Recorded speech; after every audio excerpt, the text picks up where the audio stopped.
മറിച്ച് ഒരു സംസ്കാരമാണ്. അതുകൊണ്ട് തന്നെ ആ കറുത്തവരുടെ പ്രതിനിധിയായി ജീവിച്ച പാവപ്പെട്ട ആ ബിലാൽ സ്വർഗത്തിലെത്തി. റസൂലുള്ളാഹി ചോദിക്കുന്നു, നിന്റെ ചെരുപ്പിന്റെ ശബ്ദം ഇവിടെ എല്ലാം കേൾക്കുന്നുണ്ട്, എന്താണ് കാരണം? ബിലാൽ അതിന് മറുപടി പറയുന്നു, യാ റസൂലല്ലാഹ്, നിങ്ങളെ സ്വഹാബത്ത് ചെയ്യുന്ന അമലുകളൊക്കെ അല്ലാതെ എനിക്ക് കൂടുതൽ അമലൊന്നുമില്ല. ആ മഹാന്മാരെ മറുപടി, പിന്നെയോ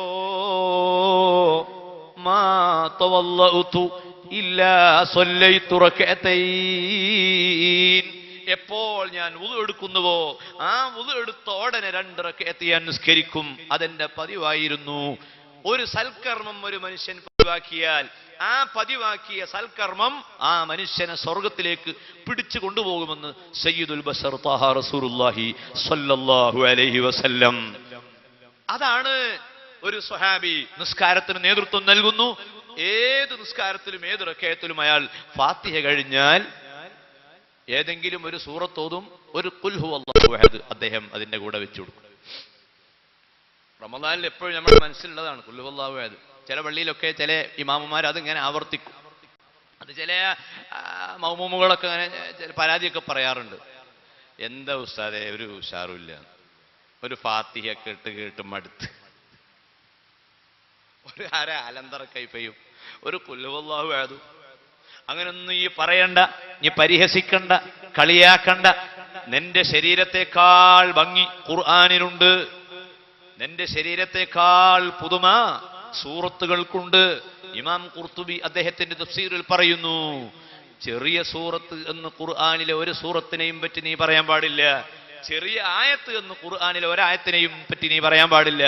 കാരണം ഒന്നും ചെറിയതല്ല, എല്ലാം വലിയതാണ്. അപ്പൊ ഖുൽ ഹുവല്ലാഹു അഹദ് ചെറിയ സൂറത്താണെന്ന് എപ്പോഴെങ്കിലും പറഞ്ഞു പോയെങ്കിൽ അതും അള്ളാഹിനോട് പൊറുക്കലിനെ തടഞ്ഞൊരു വിഷയമാണ്. അസ്തഗ്ഫിറുല്ലാഹ് എന്ന് പറയണം. പിന്നെ നമ്മൾ ഉദ്ദേശിക്കുന്ന അർത്ഥം കൂടുതൽ വചനങ്ങൾ ഇല്ല എന്ന അർത്ഥത്തിൽ ചെറിയ സൂറത്ത് എന്നൊക്കെ പറയാമെങ്കിലും ആ സൂറത്തിനെ തരം താഴ്ത്തുന്ന, അതിന്റെ മഹത്വത്തോട് യോജിക്കാത്തൊരു ശബ്ദം വിശ്വാസിയിൽ നിന്ന് വരാൻ പാടില്ല. ഖുൽ ഹുവല്ലാഹു അഹദ് സ്വഹാബി ഓതുന്നു. അള്ളാഹുവിന്റെ ഹബീബായ നബി സ്വഹാബിയോട് ചോദിക്കുന്നു, എന്താണ് നീ ഇങ്ങനെ ഖുൽ ഹുവല്ലാഹു അഹദ് എല്ലാ റകഅത്തിലും ഓതുന്നത്? സ്വഹാബി പറയുന്നു, ഹബീബായ നബിയെ, എനിക്ക് ആ സൂറത്തിനോട് വളരെ ഇഷ്ടമാണ്. എല്ലാ റകഅത്തിലും അത് ഓതാൻ നബി കൽപ്പിച്ചിട്ടില്ല. അപ്പൊ റസൂലുള്ളാഹി കൽപ്പിക്കാത്തതും പതിവാക്കാമെന്നർത്ഥം. നബി സല്ലല്ലാഹു അലൈഹി വസല്ലം ഒരു വിഷയം പറയുകയോ അംഗീകരിക്കുകയോ ചെയ്താൽ നമുക്കത് ചെയ്യാമെന്ന് മാത്രമല്ല പതിവാക്കാം. റസൂലുള്ളാഹി സ്വല്ലല്ലാഹു അലൈഹി വസല്ലം പതിവാക്കിയിട്ടുണ്ടോ എല്ലാ റകഅത്തിനും ഖുൽ ഹുവല്ലാഹു അഹദ്? പതിവാക്കിയിട്ടില്ല. പക്ഷേ ഈ സ്വഹാബി ഇത് പതിവാക്കി. വിഷയം എല്ലാവരും മനസ്സിലാക്കുക. നബി ഒറ്റ തവണ ഏതെങ്കിലും ഒരു ദിക്ർ ചൊല്ലി എന്ന് ഹദീസിൽ സ്ഥിരപ്പെട്ട് കഴിഞ്ഞാൽ ആ ദിക്ർ നമുക്ക് ഇങ്ങനെ ആവർത്തിക്കാം. അപ്പൊ ഒരു പക്ഷേ ഏതെങ്കിലും ഒരു വിവരദോഷി നമ്മോട് ചോദിച്ചേക്കും, റസൂലുള്ളാഹി ഒരു തവണ അല്ലേ ചൊല്ലിയിട്ടുള്ളൂ, നിങ്ങൾ എന്താ അത്ര അധികം ചെല്ലുന്നത്?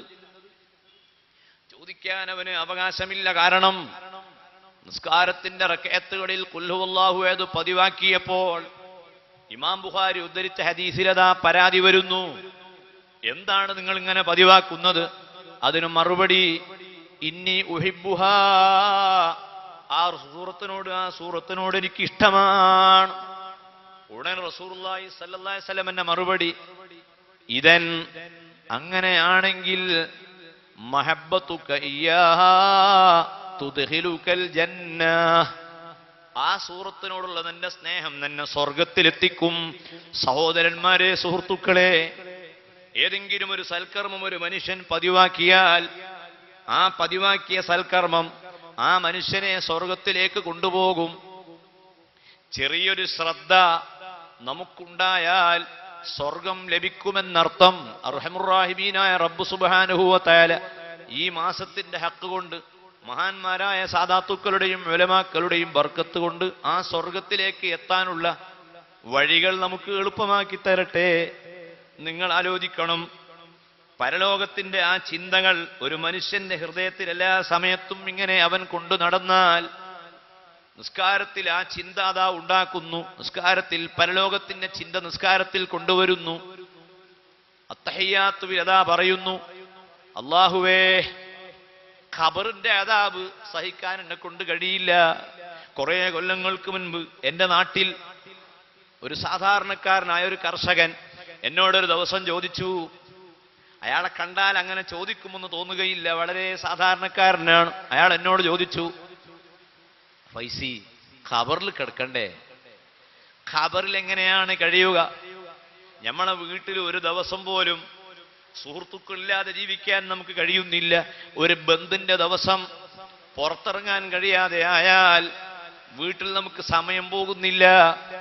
ഒരു പത്രം ഒരു ദിവസം കിട്ടുന്നില്ലെങ്കിൽ അന്ന് നമ്മളെ സമയം പോകുന്നില്ല. കറണ്ട് പോയാൽ പത്രം ഇല്ലാതെ വരികയും കറണ്ട് പോവുകയും ചെയ്താൽ എന്തൊരവസ്ഥയായിരിക്കും? അതുപോലെ ഈ ഖബറിലെ സ്ഥിതി എന്താണ്? ഒറ്റക്കല്ലേ കിടക്കുന്നത്?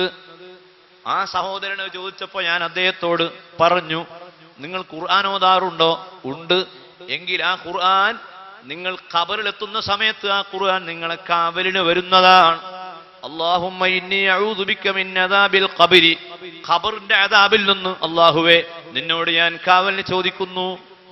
ഫിത്നത്തുൽ ഖബർ, ഫിത്നത്തുൽ മഹ്യ, ഫിത്നത്തുൽ മമാത്. എല്ലാ ദിവസവും നിസ്കാരത്തിൽ പരലോക ചിന്ത ഉണ്ടാക്കാൻ വേണ്ടി മരണത്തിന്റെ ഫിത്നയിൽ നിന്ന്, ഖബറിന്റെ ശിക്ഷയിൽ നിന്ന് എന്നെ കാക്കണേന്ന് പ്രാർത്ഥിക്കാത്ത ഒരൊറ്റ ദിവസവും ഇല്ല.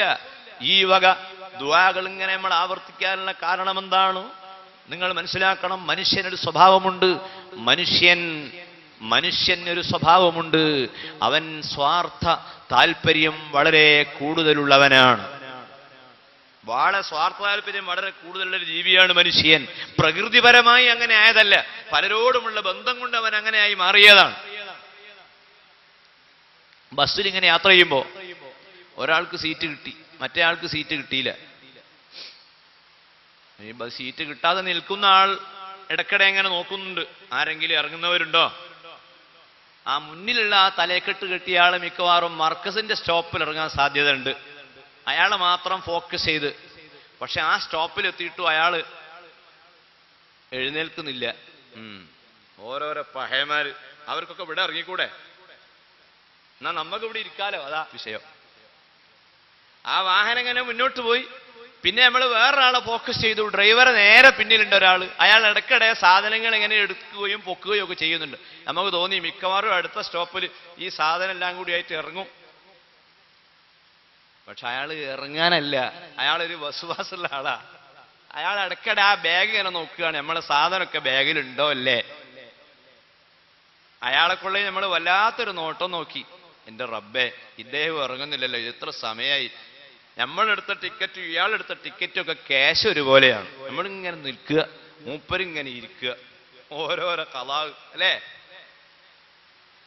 അതിന്റെ ഇടയിലൊരു സംഭവം, അദ്ദേഹത്തിനൊന്ന് തുപ്പണമെന്ന് തോന്നി. ഇരിക്കുന്ന ആൾക്ക് പുറത്തേക്കൊന്ന് തുപ്പണമെന്ന് തോന്നി. അയാൾ മെല്ലെ എഴുന്നേറ്റ് തുപ്പാൻ അങ്ങോട്ട് എഴുന്നേറ്റ് നിന്നപ്പോഴേക്ക് ഇയാൾ എന്ത് ചെയ്തു? അയാൾ ആ സീറ്റിലിരുന്ന്. മറ്റേ വ്യക്തി തുപ്പി ഇങ്ങോട്ട് നോക്കുമ്പോൾ ആള് നമ്മളെ സീറ്റിൽ വേറെ ആളാണ്. എന്താ എന്താ എന്താ എന്താ ഇസ്ലാം പഠിപ്പിക്കുന്നു, നിങ്ങളിൽ നിന്ന് ഒരാൾ മറ്റൊരാളുടെ ഇരിപ്പിടത്തിൽ കയ്യേറാൻ പാടില്ല. ഒരാളെ ഇരിപ്പിടം മറ്റൊരാൾ കയ്യേറാൻ പാടില്ല. അബ്ദുല്ലാഹിബ്ൻ ഉമറിന് കുറെ ഗുണങ്ങൾ ഇങ്ങനെ കിതാബിൽ പറയുന്നു. അതിൽ കുറെ ഗുണങ്ങൾ പറഞ്ഞിട്ട് പറയുന്നു, അള്ളാഹുവിന്റെ ഹബീബായ നബിയുടെ കൈ പ്രായപൂർത്തിയാകുന്നതിന് മുമ്പ് റസൂലുള്ളാഹിന്റെ കൈ പിടിച്ചു എന്നതാണ് അബ്ദുല്ലാഹിബ്ൻ ഉമറിന്റെ ഒരു പ്രത്യേകത. രണ്ടാമത്തെ പ്രത്യേകത, മഹാനായ അബ്ദുല്ലാഹിബ്ൻ ഉമർ ഒരൊറ്റ ആളെയും അവരെ സീറ്റിൽ നിന്ന് എഴുന്നേൽപ്പിച്ചിട്ടില്ല. ഒരാളെയും അയാൾ ഇരിക്കുന്ന പൊസിഷനിൽ നിന്ന് മാറ്റാൻ അബ്ദുല്ലാഹിബ്ൻ ഉമർ പണിയെടുത്തിട്ടില്ല. മാത്രവുമല്ല, ഒരാളെ സംബന്ധിച്ചും അബ്ദുല്ലാഹിബ്ൻ ഉമർ ഗീബത്ത് പറഞ്ഞിട്ടില്ല. ഹജ്ജാജ് ഇബ്നു യൂസുഫ് അബ്ദുല്ലാഹിബ്ൻ ഉമറിന്റെ കാലഘട്ടത്തിൽ മക്കത്തെ ഭരണാധികാരിയാണ്. ആ ഹജ്ജാജ് ഇബ്നു യൂസുഫ് ധാരാളം ആളുകളെ കൊലപ്പെടുത്തി, ധാരാളം ആളുകളെ അടിച്ചു, ചാട്ടവാറ് കൊണ്ട് തല്ലി, ജയിലിൽ കൊണ്ടുപോയിട്ടു. ആ സമയത്ത് അബ്ദുല്ലാഹിബ്ൻ ഉമറിന്റെ സമീപത്ത് ഒരാൾ വന്ന് പറയുന്നു, യാ അബ്ദുല്ലാഹ്, ഹജ്ജാജ് വളരെ മോശം തന്നെ, അയാൾ അങ്ങനെ ചെയ്യുന്നു, അയാൾ ഇങ്ങനെ ചെയ്യുന്നു. ബഹുമാനപ്പെട്ട അബ്ദുല്ലാഹിബ്നു ഉമർ ആ മനുഷ്യനോട് പറയുന്നു, ഹജ്ജാജിനെ പറ്റി പല പരാതികളും എനിക്കറിയാം, പക്ഷേ അദ്ദേഹത്തെ പറ്റിയുള്ള പരാതിയൊന്നും നിങ്ങൾ എന്നോട് പറയണ്ട. കാരണം നിങ്ങൾക്ക് തന്നെ ഇതെല്ലാം അവിടെ പോയി പറഞ്ഞാൽ മതിയല്ലോ. അദ്ദേഹം ഇപ്പൊ ജീവിച്ചിരിപ്പുണ്ടല്ലോ, അദ്ദേഹത്തിന്റെ സദസ്സിൽ വെച്ച് നിങ്ങൾ അവിടെ പോയി പറഞ്ഞോളൂ. അദ്ദേഹത്തെ പറ്റി പറയാനുള്ളത് എന്നോടൊന്നിന് പറയണം. അത് കേട്ടിട്ട് എന്റെ കാത് കേടുവരുത്താൻ ഞാനൊരിക്കലും തയ്യാറില്ല. ഞാൻ റസൂലുള്ളാഹിന്റെ മജ്ലിസിൽ വളർന്നവനാണ്, ആ നബിയുടെ സുന്നത്തനുസരിച്ച് ജീവിക്കുന്ന മഹാനാണ്. പ്രിയപ്പെട്ട സുഹൃത്തുക്കളെ, സ്വാർത്ഥത മനുഷ്യന്റെ കൂടപ്പിറപ്പാണ്. അവനെ അള്ളാഹ് അയക്കുന്നത്, അവനെ പടക്കുന്നത് ശുദ്ധ പ്രകൃതിയിലാണെങ്കിലും പരിസരങ്ങളിൽ നിന്ന്, മാതാപിതാക്കളിൽ നിന്ന്, അയൽക്കാരനിൽ നിന്ന്, വ്യാപാരിയിൽ നിന്ന്, സഹപാഠികളിൽ നിന്ന്, സഹപ്രവർത്തകരിൽ നിന്ന് മാലിന്യങ്ങൾ പലതും അവനിലേക്ക് കയറിക്കൂടിയിട്ടുണ്ട്. അതവനെ ഇടയ്ക്കിടെ തിന്മയിലേക്ക് കൊണ്ടുപോയി തള്ളിയിടും. ആ തള്ളിയിടാൻ സാധ്യതയുള്ളത് കൊണ്ട് തന്നെ നിങ്ങൾ നോക്കൂ, 2 സഹോദരിമാർ അതാ നടന്നു പോകുന്നു മരുഭൂമിയിലൂടെ. ആ 2 സഹോദരിമാരുടെയും കൂടെ ഓരോ ചെറിയ കുഞ്ഞും ഉണ്ട്. മുലപ്പാൽ കുടിക്കുന്ന, മുലപ്പാലിന്റെ മണം മാറാത്ത ഓരോ കുട്ടി ഓരോ സ്ത്രീയുടെയും കൂടെയുണ്ട്. ഒരു സ്ത്രീയുടെ കുഞ്ഞിൽ ഒരു കൈക്കുഞ്ഞ്, മറ്റേ സ്ത്രീയുടെ കൂടെ വേറൊരു കൈക്കുഞ്ഞ്. ആ 2 സ്ത്രീകളും മരുഭൂമിയിലൂടെ സഞ്ചരിക്കുകയാണ്. ഒരു സ്ഥലത്തെത്തിയപ്പോൾ ആ 2 സ്ത്രീകൾക്ക് തോന്നി ഒന്ന് വിശ്രമിക്കണമെന്ന്. അവർ വിശ്രമിക്കാൻ ആ മരത്തിന്റെ തണലിൽ 2 പേരും വിശ്രമിച്ചു. ഏതാനും സമയം വിശ്രമിച്ച് എഴുന്നേറ്റപ്പോൾ ഒരു കുഞ്ഞിനെ കാണുന്നില്ല. ആ കുഞ്ഞിനെ ചെന്നായി കടിച്ചു കൊണ്ടുപോയതാണ്. ഒരു കുഞ്ഞ് ബാക്കിയുണ്ട്, മറ്റേ കുഞ്ഞ് ചെന്നായി കൊണ്ടുപോയി. ഈ 2 സ്ത്രീകളും ഉറക്കത്തിൽ നിന്ന് എഴുന്നേറ്റു, തർക്കിക്കാൻ തുടങ്ങി. ചോര കുഞ്ഞുങ്ങളാണ്, തിരിച്ചറിയാത്ത കുഞ്ഞുങ്ങളാണ്. നിന്റെ കുഞ്ഞിനെ ചെന്നായി അതാ കൊണ്ടുപോയ. അവള് പറഞ്ഞു, എന്റേതല്ല, നിന്റേതിനാ കൊണ്ടുപോയത്. 2 ആൾ തർക്കിക്കാൻ തുടങ്ങി. നിന്റേതിനെയാണ് കൊണ്ടുപോയത്, നിന്റേതിനെയാണ് കൊണ്ടുപോയത്, എന്റേതിനെയല്ല, എന്റേതിനെയല്ല. ഈ തർക്കം ഇങ്ങനെ മൂർച്ഛിച്ചു. ഈ മരുഭൂമിയിൽ വെച്ച് ഈ വിഷയം പരിഹരിക്കാൻ ആരാണുള്ളത്? വവഹബ്നാ ലിദാവൂദ സുലൈമാന നിഅമൽ അബ്ദു ഇന്നഹു അവ്വാബ്. അല്ലാഹുവിനെ ഭയപ്പെട്ട് ജീവിക്കുന്ന സുലൈമാൻ നബി അലൈഹിസ്സലാം ഭരണം നടത്തുന്ന കാലമാണ്. ആ സുലൈമാൻ നബിയുടെ ഹദ്റത്തിൽ ഇതാ കേസ് വരുന്നു. സുലൈമാൻ നബിയോട് ഈ 2 പെൺകുട്ടികൾ വന്ന് സങ്കടം പറയുന്നു. ഇങ്ങനൊരു വിഷയമുണ്ട്, ഞങ്ങളിങ്ങനെ യാത്ര ചെയ്യുമ്പോൾ ഞങ്ങളുടെ കയ്യിലുള്ള ചോരക്കുഞ്ഞുങ്ങളെ ഞങ്ങളൊരു സ്ഥലത്ത് കിടത്തി, ഞങ്ങളും കിടന്നു. അല്പം കഴിഞ്ഞ് എഴുന്നേറ്റപ്പോ ഒരു കുഞ്ഞിനെ ചെന്നായി കടിച്ചു കൊണ്ടുപോയി, ഒന്നേ ബാക്കിയുള്ളൂ. അതാരുടേതാണെന്ന വിഷയത്തിൽ ഞങ്ങൾ തർക്കത്തിലാണ്. നിങ്ങളൊരു പരിഹാരം ഉണ്ടാക്കി തരണം.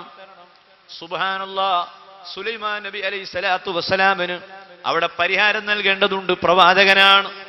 ഏത് കുഴഞ്ഞ പ്രശ്നം വന്നാലും ഉസ്താദുമാർക്ക് പരിഹരിക്കാൻ കഴിയണം. അങ്ങനെ പരിഹരിക്കാൻ കഴിഞ്ഞാൽ അത് റബ്ബ് നൽകുന്ന പൊരുത്തമാണ്. തീരാത്ത പ്രശ്നങ്ങളൊക്കെ ചില കേന്ദ്രങ്ങളിൽ എത്തിയാൽ വേഗം അത് തീരുന്നു. കാരണം റബ്ബ് നൽകുന്ന അംഗീകാരമാണ്, റബ്ബ് നൽകുന്ന തൗഫീഖാണ്. സുലൈമാൻ നബി അലൈഹിസ്സലാം ആ 2 കുട്ടികളോടും പറയുന്നു, ഞാനത് പരിഹാരം ഉണ്ടാക്കി തരാം.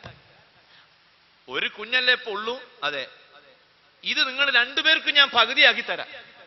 ഓരോ പകുതി ഓരോരുത്തർ കൊണ്ടുപോയിക്കോളി.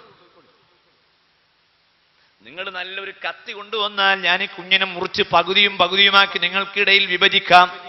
അത് പറഞ്ഞപ്പോൾ സുബ്ഹാനല്ലാഹ്, ഒരു സ്ത്രീ ഉടനെ കത്തിയെടുക്കാനോടുന്നു. കത്തിയെടുക്കാനോടുകയാണ് അവള്. സുലൈമാൻ നബിയെ ഇങ്ങനെ തന്നെയാണ് ഇങ്ങനത്തെ കുഴഞ്ഞ പ്രശ്നങ്ങളൊക്കെ പരിഹരിക്കേണ്ടത്. ഞാൻ കത്തി വേഗം കൊണ്ടുവരാന്ന് പറഞ്ഞവള് കത്തിയെടുക്കാൻ പോകുന്നു. ഇമാം ബുഖാരി അദ്ദേഹത്തിന്റെ സ്വഹീഹിൽ ഉദ്ധരിക്കുന്ന ഹദീസാണ്. മഹാനായ സുലൈമാൻ നബി അലൈഹി സ്വലാത്തു വസ്സലാം ഉടനെ തന്നെ കാര്യങ്ങളുടെ നിജസ്ഥിതി മനസ്സിലായി. മറ്റേ പെണ്ണ് പറയുന്നു, സുലൈമാൻ നബിയെ കത്തി എടുക്കണ്ട, കത്തി കൊണ്ടുവരണ്ട, കത്തി കൊണ്ട് മുറിക്കണ്ട, ഈ കുഞ്ഞിനെ വേണമെങ്കിൽ അവൾക്ക് കൊടുത്തോളൂ, എന്റെ കുഞ്ഞാണ്, മുറിക്കാൻ ഞാൻ സമ്മതിക്കൂല. മറ്റേ പെണ്ണ് പറഞ്ഞു, മുറിക്കാതെ പറ്റൂല, കാരണം ഒരു വിഷയത്തിൽ തർക്കം ഉണ്ടായാൽ അത് പകുതിയാക്കുക അതിന്റെ മാന്യത, അതാണ് നീതി, അതാണ്. ഇപ്പൊ വിധി എല്ലാവരും ആയല്ലോ, നമ്മളെ സദസ്സിന്റെ വിധി വന്നല്ലോ ഇപ്പൊ അല്ലെ. സുലൈമാൻ നബിന്റെ വിധിയുമായി ഈ പ്രഭാഷണം നടക്കുന്ന സദസ്സിന്റെ വിധിയൊക്കെ വന്നു. ആ കുഞ്ഞിനെ 2ാമത്തെ പെണ്ണിന് സുലൈമാൻ നബി അലൈഹിസ്സലാം നൽകി. ഇതേ മനസ്ഥിതിയാണ് നമ്മളെ മുഴുവനും മനസ്സിൽ, പലരുടെയും മനസ്സിലുള്ളത്. അതുകൊണ്ടാണ് ഹുജ്ജത്തുൽ ഇസ്ലാം അബു ഹമദുൽ ഗസാലി പറയുന്നു, മനുഷ്യന്റെ ഹൃദയം 4 രൂപത്തിലാണ്. 4 രൂപത്തിലുള്ള ഹൃദയങ്ങളാണ് മനുഷ്യനുള്ളത്. ഒന്ന് ഖൽബുൻ ഖൽബുൻ അജ്റദു. ഇമാം ഗസാലി പറയുന്നു, പരലോക വിചാരങ്ങളിലൂടെ നമ്മൾ എത്തേണ്ടത് ഏറ്റവും നല്ല ഹൃദയത്തിന്റെ ഉടമയായി തീരാൻ നമ്മൾ ആഗ്രഹിക്കണം. ഖൽബുൻ അജ്റദു. എന്താണ് അജ്റദായ കൽബ്? നല്ല തെളിഞ്ഞ കൽബ്, വാശിയില്ല, വിദ്വേഷമില്ല, പകയില്ല, ചൊടിയില്ല. കഴിഞ്ഞ വർഷം കടം ചോദിച്ചു, തന്നു. ഇക്കൊല്ലം ചോദിച്ചു, തന്നില്ല. നമുക്ക് അയാളോട് ദേഷ്യമായി അല്ലേ? കഴിഞ്ഞ 4 കൊല്ലം നമുക്ക് തന്നു, അപ്പോഴൊക്കെ അദ്ദേഹത്തോട് സ്നേഹമാണ്. ഇക്കൊല്ലം നമ്മൾ ചോദിച്ചു, ഹാജി സാഹിബ് മുമ്പൊക്കെ നമ്മൾ വന്നു, നിങ്ങൾ തന്നതാണ്, 5000 രൂപ കിട്ടിയ ആവശ്യം ഉണ്ടായിരുന്നു, അത് 1-2 പ്രശ്നങ്ങൾ ഉള്ളതുകൊണ്ട് ഇപ്പൊ കഴിയൂല. നമ്മൾ ആ കീസയിൽ ഇങ്ങനെ ക്യാഷ് കാണുന്നുണ്ട്, 5000ന്റെ ആ പല ജാതി നോട്ടുകൾ ഇങ്ങനെ തുറച്ചു നോക്കുന്നു, നമ്മളിങ്ങനെ കാണുന്നുണ്ട്, തന്നില്ല. നമ്മൾ ഉടനെ പറയുന്ന മറുപടി, ഹാജിയാരെന്ന് പറഞ്ഞാലേ ഒരു പ്രത്യേക മനുഷ്യനാട്ടോ, മുമ്പ് തന്നു, ഞാൻ തിരിച്ചു കൊടുക്കുകയും ചെയ്തല്ലോ. ഇത്ര പറയണത്, മുമ്പ് തന്നിരുന്നു, ഞാൻ തിരിച്ചു കൊടുത്തല്ലോ. എന്നാലൊരു മനുഷ്യൻ അങ്ങനെ ഉണ്ടല്ലോ, കീശയിൽ ഞാൻ കണ്ടതാണ്, തരണ്ടേ? അയാള് നിനക്ക് തരാനുള്ള കേസല്ല ഇത് വേറെ ഇടപാടിലുള്ള സംഖ്യയാണ്, അയാളുടേതല്ല. ഇതൊന്നും നോക്കാതെ നീ പെട്ടെന്ന് അയാളെ പറ്റി വിധി പറയുന്നു. എന്താണ് കാരണം? നിന്റെ കൽബ് കേടുവന്നു പോയി. ആരിഫീങ്ങളുടെ കൽബ് ഖൽബുൻ അജ്റദു. നല്ല തെളിഞ്ഞ കൽബാണ്, തെളിഞ്ഞ ഹൃദയമാണ്, വാശിയില്ല, വിദ്വേഷമില്ല. ഇന്നലത്തെ പ്രഭാഷണത്തിൽ സ്നേഹത്തിന്റെ വഴികൾ അവതരിപ്പിച്ചപ്പോൾ നമ്മളക്കാര്യം പറഞ്ഞു. എന്റെ രോഗം കാണാൻ വന്നില്ലല്ലോ എന്ന പരാതിയില്ല, എന്റെ ബാപ്പ മരിച്ചപ്പോൾ വന്നില്ലല്ലോ എന്ന പരാതിയില്ല, എന്റെ കല്യാണത്തിന് വന്നില്ലല്ലോ എന്ന പരാതിയില്ല. മറിച്ച് ആ സമയത്തൊക്കെ നമ്മൾ ചിന്തിക്കേണ്ടത് എന്തോ കാര്യമായ പ്രശ്നം വല്ലതും വന്നതുകൊണ്ട് വരാത്തതായിരിക്കും എന്ന് മനസ്സിൽ വിചാരിച്ചുകൊണ്ട് ഒരു മുഅ്മിനായ മനുഷ്യനോടും വാശിയില്ലാത്ത കൽബ്, അള്ളാന്റെ തീരുമാനം പൂർണ്ണമായി അംഗീകരിക്കുന്ന കൽബ്, ബഹുമാനപ്പെട്ട അബ്ദുല്ലാഹി ഇബ്നു ഉമറിന്റെ കൽബ്. സ്വന്തം മകൻ മരണപ്പെട്ടപ്പോൾ ആ മകന്റെ ജനാസ ഖബറിന്റെ സമീപത്ത് കൊണ്ടുപോവുകയാണ്. ആ മയ്യത്ത് ഖബറിലേക്ക് താഴ്ത്തുകയാണ്. താഴ്ത്തുന്ന സമയത്ത് അബ്ദുല്ലാഹി ഇബ്നു ഉമർ റളിയല്ലാഹു അൻഹുമയുടെ മുഖത്തേക്ക് ശിഷ്യന്മാരിങ്ങനെ നോക്കുമ്പോൾ അബ്ദുല്ലാഹി ഇബ്നു ഉമറിന്റെ മുഖത്തൊരു പുഞ്ചിരിയാണ്. ചോദിക്കുന്നു, ഗുരോ, സ്വന്തം മകൻ മരിച്ചിട്ട് ആ മകന്റെ മയ്യത്ത് ഖബറിൽ താഴ്ത്തുമ്പോൾ നിങ്ങൾ പുഞ്ചിരിക്കുകയാണോ? അബ്ദുല്ലാഹി ഇബ്നു ഉമറിന്റെ കൽബ് അജ്റദായ കൽബാണ്, തെളിഞ്ഞ കൽബാണ്. അദ്ദേഹം അതിന് മറുപടി പറയുന്നു, റളീതു ബിഖളാഇല്ലാഹ്. എന്റെ റബ്ബ് തീരുമാനിച്ചത് പ്രകാരമാണ് ആ റബ്ബ് എന്റെ മകനെ പിടിച്ചത്, അതുകൊണ്ട് എനിക്ക് പ്രതിഷേധമില്ല. ആ മകന്റെ മരണമായിരിക്കും എനിക്ക് ഹൈറ്, അതുകൊണ്ടായിരിക്കും ആ കുട്ടിയെ അല്ലാഹ് പിടിച്ചുകൊണ്ടുപോയത്. കാരണം എന്റെ നേതാവായ റസൂലുള്ളാഹിന്റെ 3 കുട്ടികളെയും ആ റബ്ബ് പിടിച്ചുകൊണ്ടുപോയി. അതിന് പകരം ആ നബിക്ക് ഒരുപാട് ശിഷ്യന്മാരെ അല്ലാഹ് നൽകിയതുപോലെ സാധുവായ എനിക്ക് പടച്ചവൻ വലിയ ഗുണം ചെയ്യുന്നുണ്ട്, കാണുന്നുണ്ട്, അതുകൊണ്ട് ഒരു പ്രതിഷേധവുമില്ല. ഇത് പരലോക ചിന്തയിലൂടെ, പരലോക വിചാരത്തിലൂടെ മനുഷ്യൻ നേടിയെടുക്കേണ്ട കൽബാണ്. രണ്ടാമത്തെ കൽബ് ഇമാം ഗസാലി പറയുന്നു, കൽബും മങ്കൂസ്. മങ്കൂസായ കൽബ്. മങ്കൂസായ കൽബ് എന്ന് പറഞ്ഞാൽ നേരെ തിരിച്ചാണ്. ആദ്യം പറഞ്ഞു നേരെ തിരിച്ച്.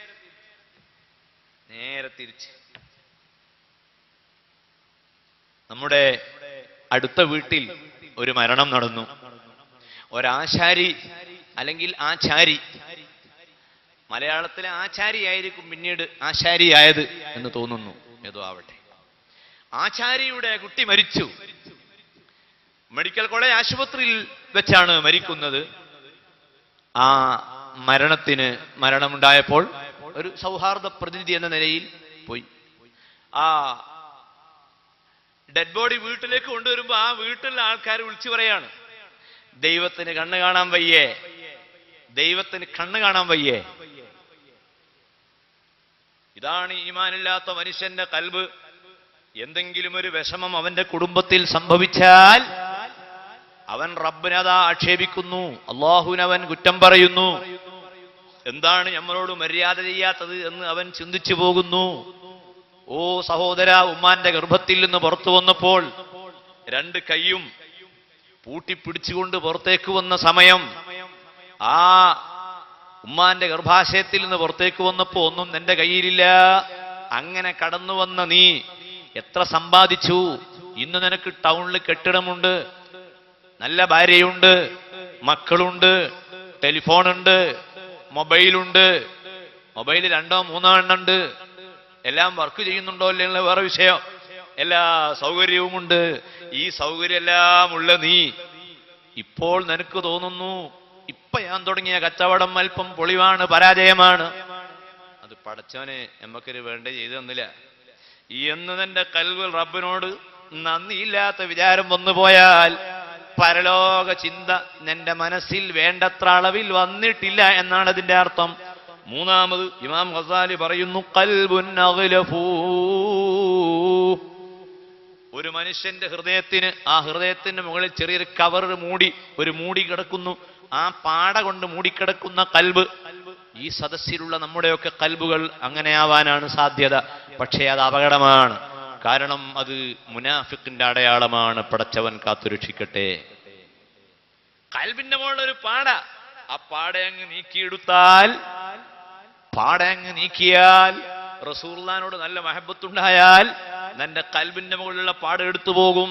നീ ഖബർ സിയാറത്ത് ചെയ്താൽ, സ്വാലിഹീങ്ങളോട് മഹബത്തുള്ളവനായി മാറിയാൽ, ഹബീബായ നബിന്റെ പേരിൽ ധാരാളം സ്വലാത്ത് ചൊല്ലിയാൽ, യൂസുഫ് നബ്ഹാനി റഹ്മത്തുള്ളാഹി അലൈഹി പറഞ്ഞതുപോലെ എത്ര പാപിയായ മനുഷ്യനായാലും ആയിരക്കണക്കിന് സ്വലാത്തുകൾ ഒരാൾ വർദ്ധിപ്പിച്ചാൽ ആ സ്വലാത്തിന്റെ കാരണം കൊണ്ട് ഹബീബായ റസൂലുള്ളാഹി അവന് സ്വപ്നം കാണാൻ കഴിയും.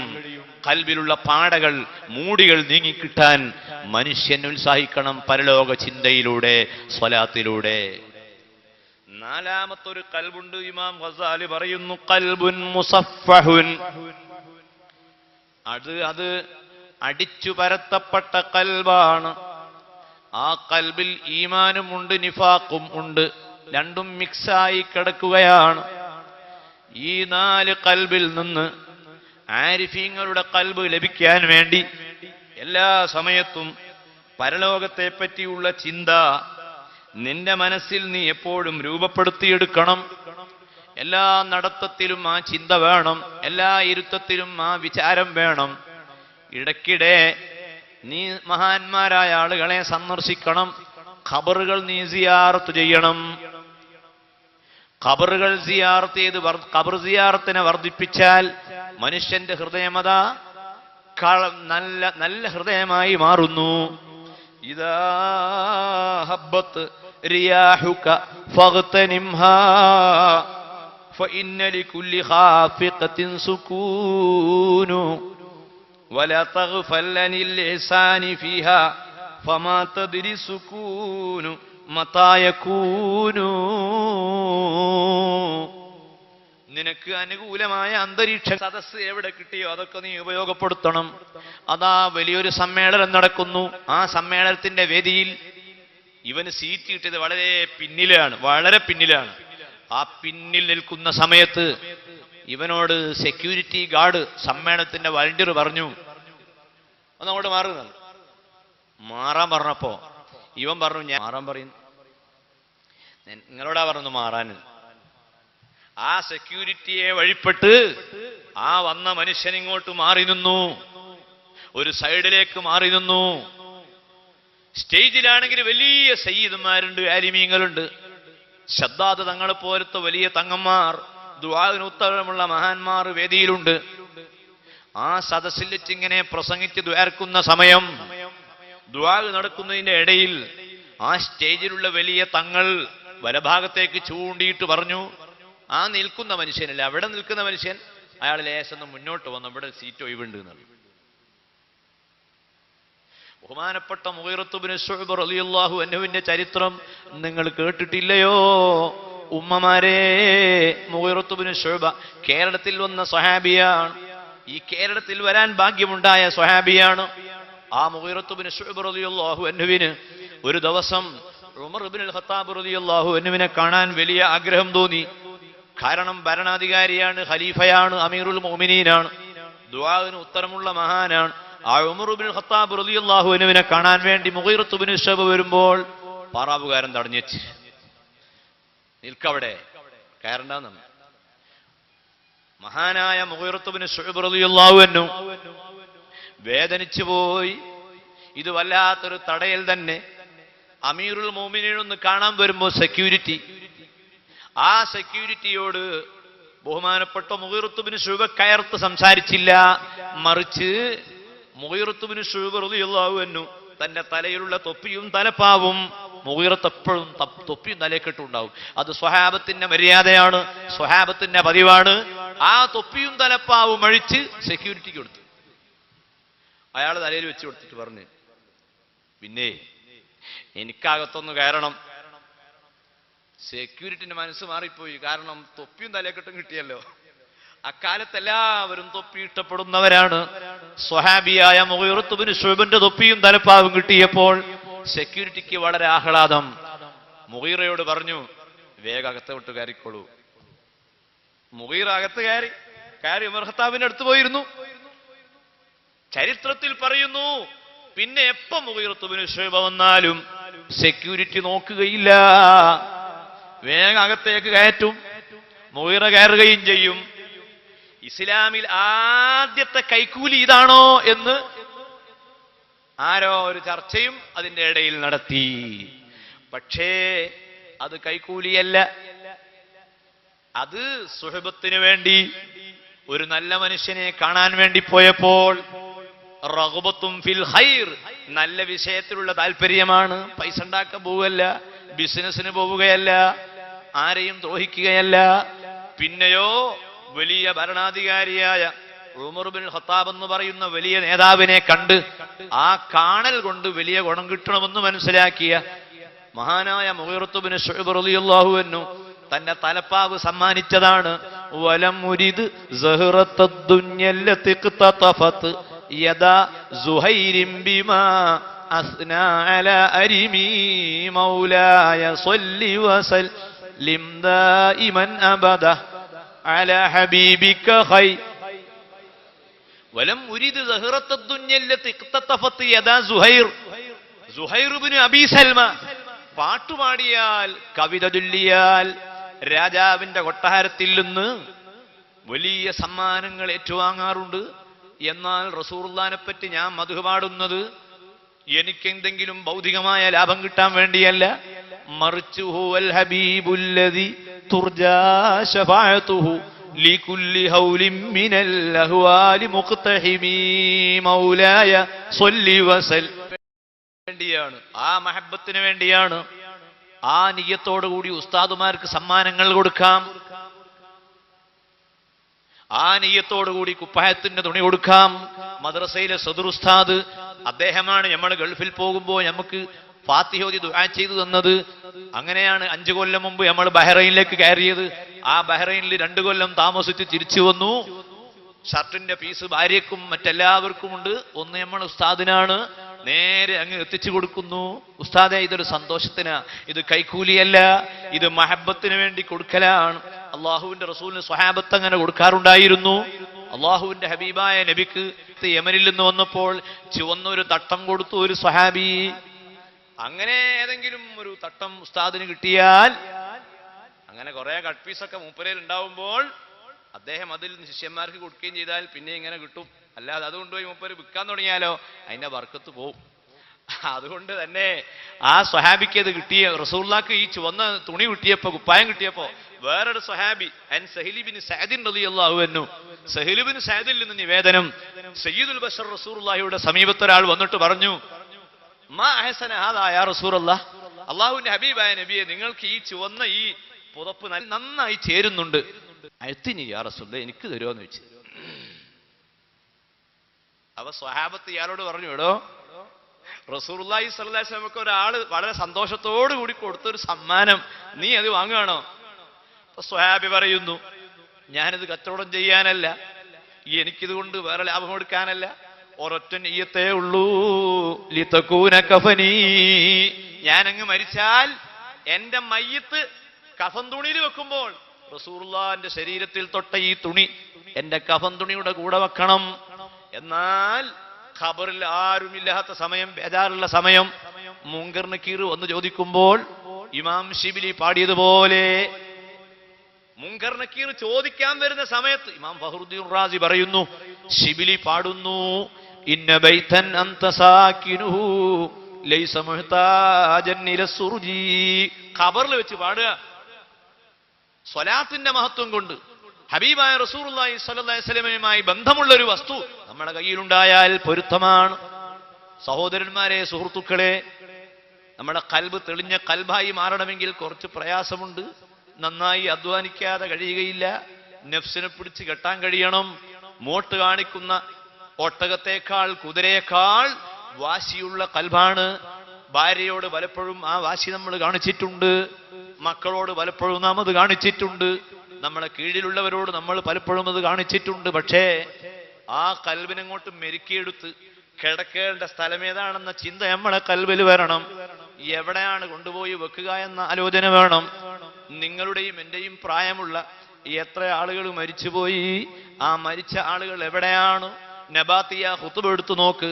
ഐനൽ അകാബിറു വസാദാത്ത് ഐനൽ ഉലമാഉ, എവിടെയാണ്? എവിടെ പോയി? ഐനൽ അകാബിറു, വലിയ വലിയ നേതാക്കന്മാരും മന്ത്രിമാരും എവിടെ പോയി? എല്ലാം കിടക്കുന്നത് മണ്ണിനടിയിലാണ്. സഹോദരന്മാരെ, ആ പരലോക ചിന്തയാകുന്ന മരുന്ന് നമ്മുടെ കയ്യിലുണ്ടെങ്കിൽ നമ്മൾ പിന്നെ അഹങ്കരിക്കുകയില്ല, നമ്മൾ പിന്നെ വേണ്ടാത്തത് പറയുകയില്ല, നമ്മൾ പിന്നെ തെറ്റായ കാര്യങ്ങൾ ചെയ്യുകയില്ല. ചാൻസുകൾ നമ്മൾ ഉപയോഗപ്പെടുത്തും. ഇദാ ഹബ്ബത്ത് റിയാഹുക ഫഗ്തനിംഹാ. അതാ സെക്യൂരിറ്റി പറഞ്ഞതനുസരിച്ച് നിൽക്കുന്ന ആളോട് സ്റ്റേജിലുള്ള തങ്ങൾ വിളിച്ചു പറഞ്ഞു, മുന്നോട്ട് വരണം. അയാൾ മെല്ലെ മുന്നോട്ട് വന്നു. വന്നപ്പോൾ സ്റ്റേജിലേക്ക് മെല്ലെ വിളിച്ചിട്ട് പറഞ്ഞു, അയാളോട് പറഞ്ഞു, പിന്നെ ഒരു ചെറിയ ഹദിയ ഉണ്ട്, അത് കയ്യിൽ വെച്ചോളൂ.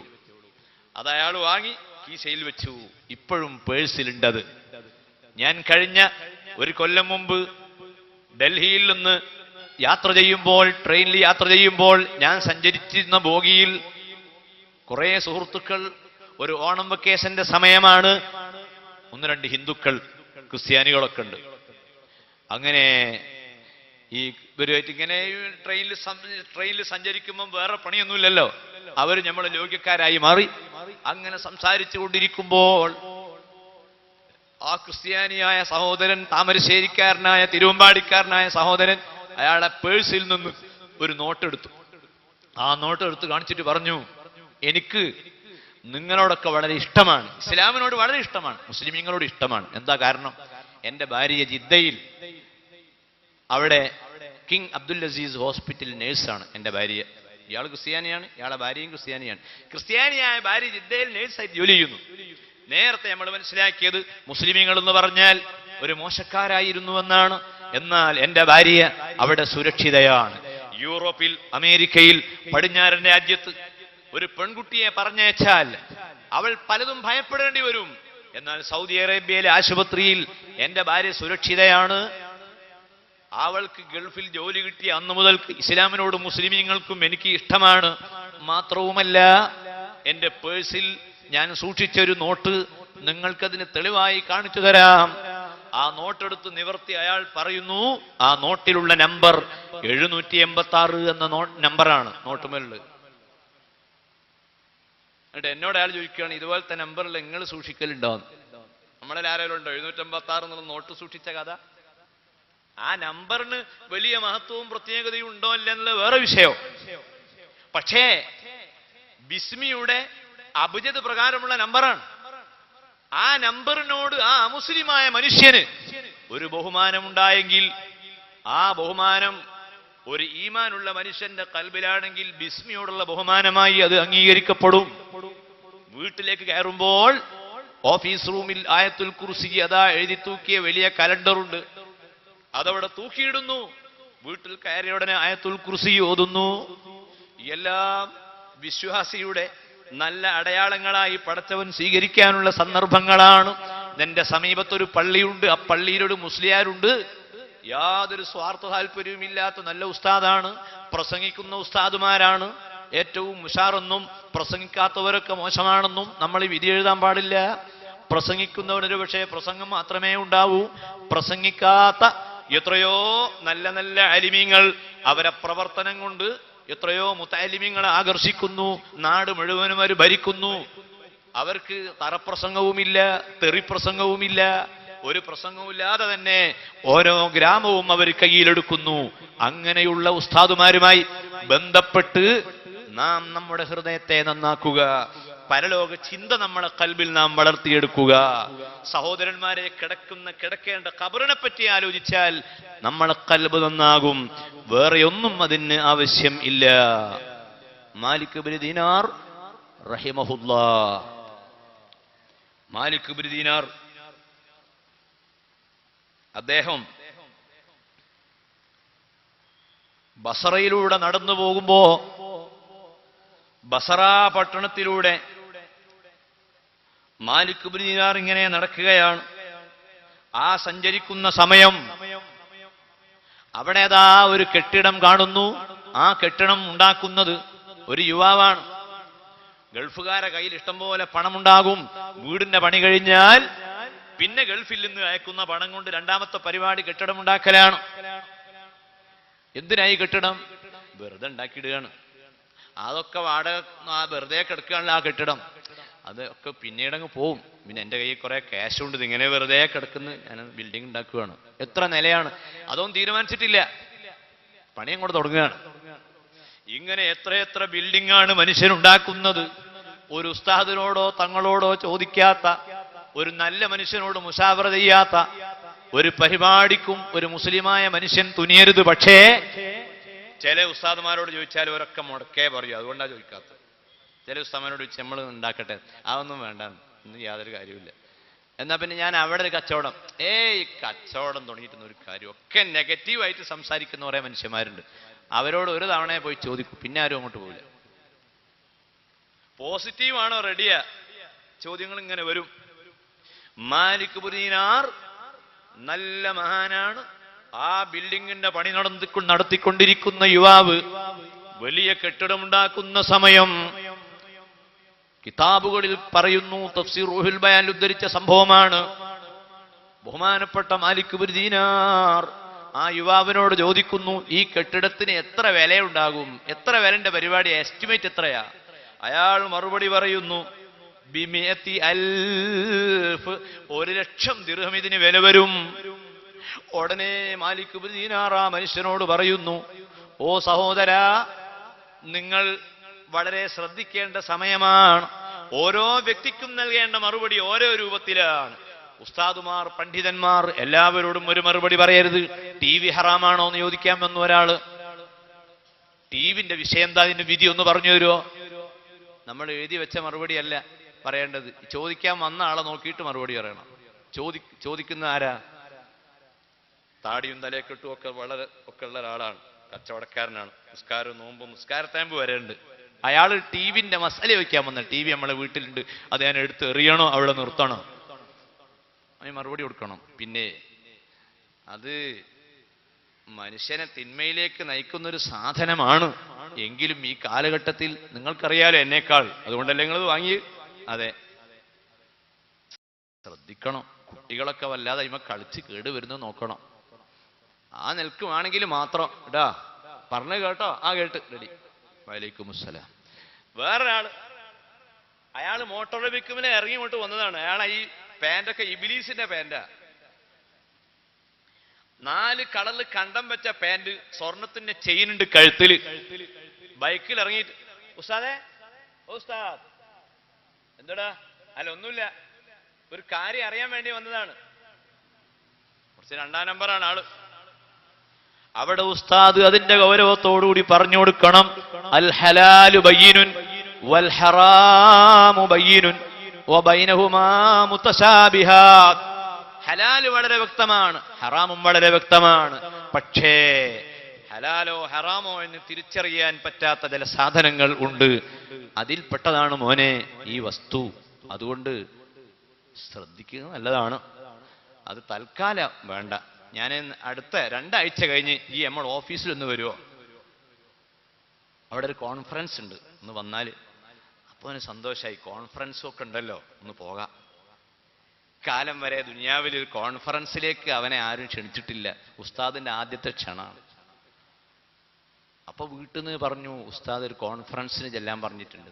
അപ്പൊ ഭാര്യ ചോദിച്ചു, നിങ്ങളെ കോൺഫറൻസിന്? അതെ, ഞാൻ ഈ മനസ്സിലാക്കിയൊന്നുമല്ല, ഞാൻ ആരാന്നപ്പോ ഈ കണ്ട് കോൺഫറൻസിനൊക്കെ പോകുന്ന ആളാ.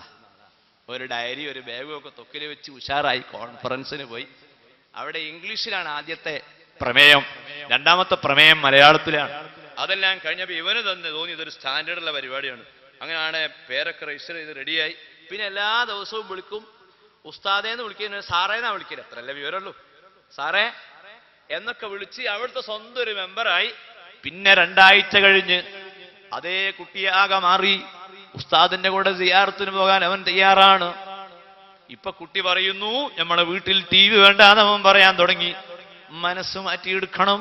മാലിക് ബിൻ ദീനാർ എത്രയോ ആളുകളെ മനസ്സ് മാറ്റിയ മഹാനാണ്. ഈ കെട്ടിടത്തിന് എത്ര വില വരും? 1,00,000 ദിർഹം വില വരും. മാലിക് ബിൻ ദീനാർ ചോദിക്കുന്നു, ഓ മനുഷ്യ, ഈ ഭൗതിക ലോകത്തിന്റെ സ്വഭാവം നിനക്കറിയുമോ?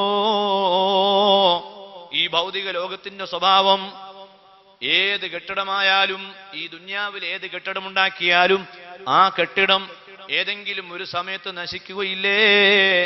യുവാവ് പറയുന്നു, നശിക്കുക തന്നെ ചെയ്യും. മാത്രവുമല്ല, കെട്ടിടം ഏത് കെട്ടിടം ഉണ്ടാക്കിയാലും ആ കെട്ടിടത്തിന്റെ ഉടമയും മരിച്ചു പോവുകയില്ലേ?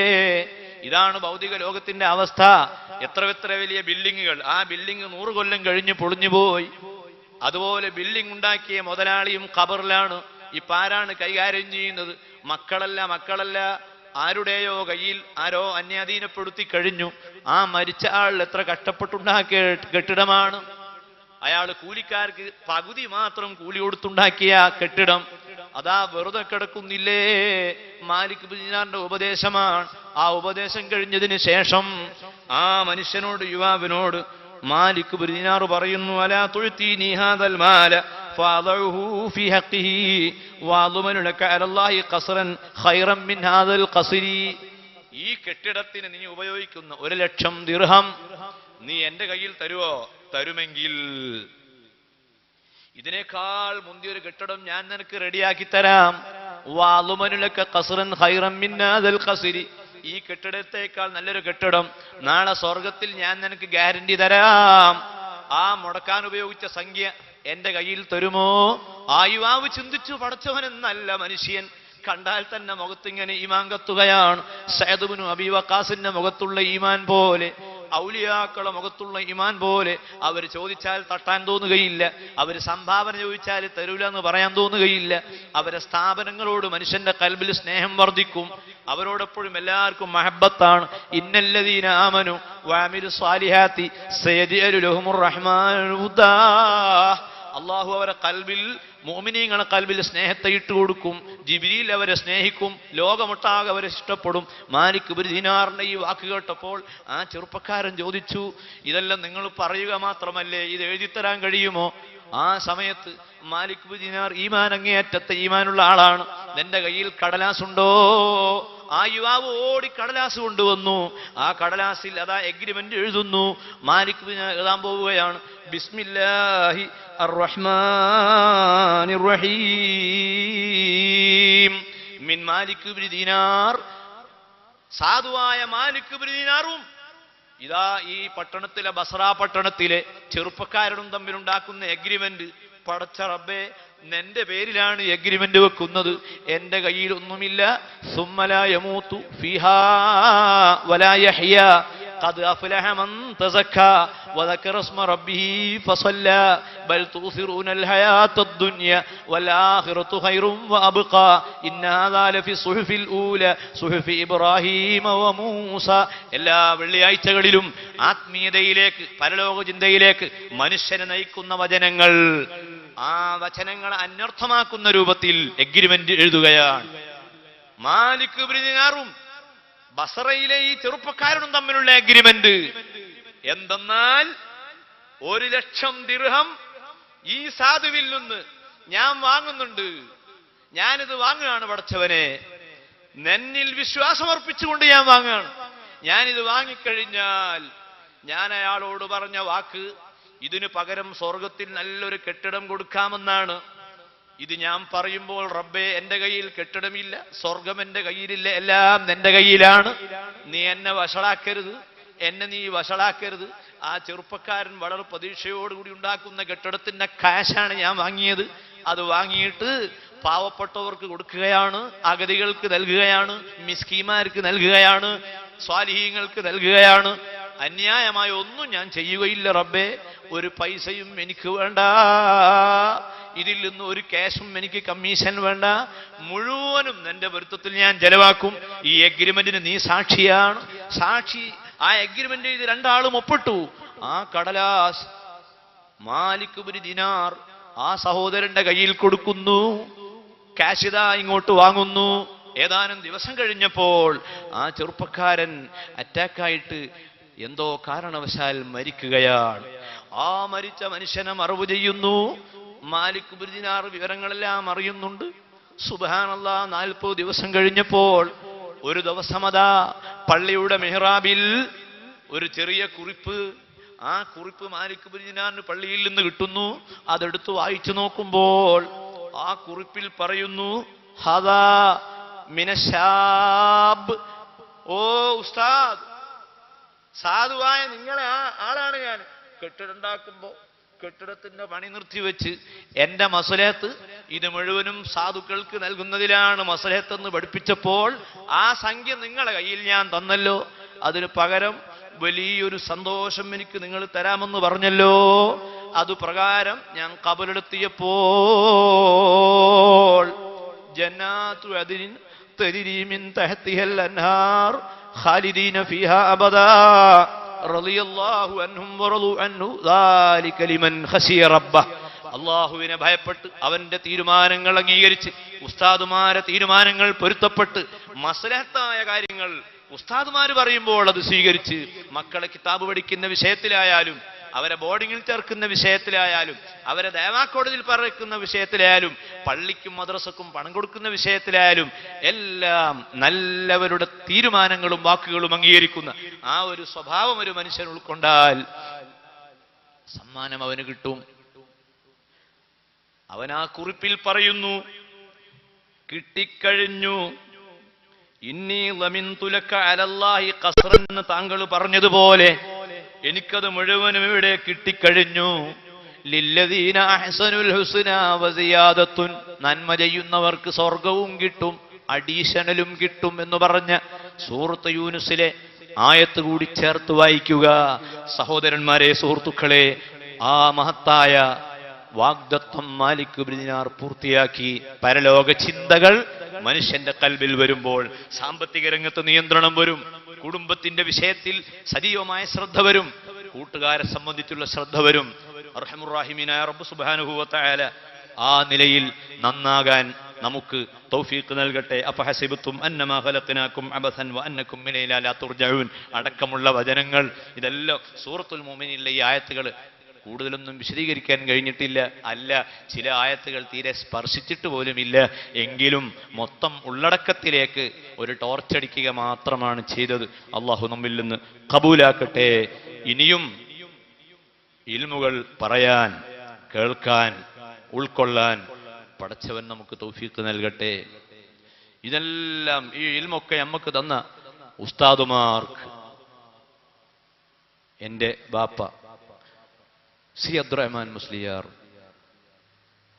മർഹൂം കോട്ടുമല അബൂബക്കർ മുസ്ലിയാർ, കാന്തപുരം എ പി അബൂബക്കർ മുസ്ലിയാർ, ഈ മഹാന്മാരായ 3 ഗുരുനാഥന്മാരടക്കമുള്ള എല്ലാ ഉസ്താദുമാർക്കും വേണ്ടി, അവരുടെ എല്ലാവിധ വിജയത്തിന് വേണ്ടി, അവരിൽ നിന്ന് മരിച്ചുപോയവരുടെ പരലോകത്ത് പദവികൾ ഇനിയും ഇനിയും വർദ്ധിച്ചു കിട്ടാൻ വേണ്ടി ഈ സമയത്ത് നാം ദുആ ചെയ്യുക.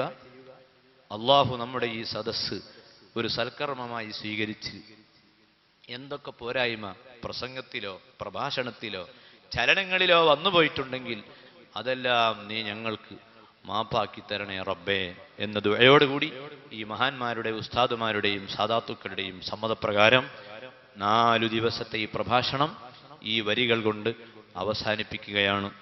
വആഖിറു ദഅവാന അനിൽ ഹംദുലില്ലാഹി റബ്ബിൽ ആലമീൻ.